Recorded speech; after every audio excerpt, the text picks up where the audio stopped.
Hello, আজকে আমরা class 9-এর second summative evaluation একটা কোশ্চেন নিয়ে এসেছি। দেখা যাক এই কোশ্চেনটা আমরা সলভ করে দেখব। একেটা আছে 16 গ্রাম অক্সিজেন সমান কত মোল। তাহলে আমরা জানি যে 32 গ্রাম অক্সিজেন সমান 1 মোল।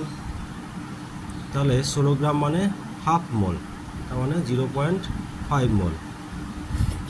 আচ্ছা, তারপরটা আছে দেখো 1 ইউ এর মান আমরা জানি যে 1 ইউ সমান 1.66 10⁻⁻27 কেজি, কিন্তু এখানে পারছি না, গ্রামে আছে। তাহলে গ্রামে দিলে কত হবে? 10 এত কেজি ইন্টু 10³ গ্রাম, তার মানে হয়ে যাচ্ছে 1.66 10⁻⁻24 গ্রাম হয়ে যাচ্ছে। তাহলে এটার অ্যান্সার হলো 1.66 24 গ্রাম। আচ্ছা, ইয়ং গুণাঙ্কের তারপরটা আছে দেখো ইয়ং গুণাঙ্কের এসআই একক। তাহলে ইয়ং গুণাঙ্কের এসআই একক জানি আমরা P1/বিকৃতি একক নেই, তাহলে হয়ে যাচ্ছে বি নম্বর অ্যান্সারটা নিউটন পার মিটার স্কোয়ার। হয়ে যাচ্ছে নিউটন পার মিটার স্কোয়ার। আচ্ছা, বৃষ্টির ফোঁটা সমবেগে পড়ে, তার কারণ হচ্ছে কি?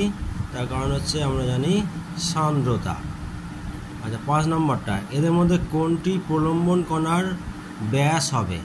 তাহলে প্রলম্বন কণার ব্যাস হতে গেলে অর্ডার হতে হবে 10⁻³ সেন্টিমিটার।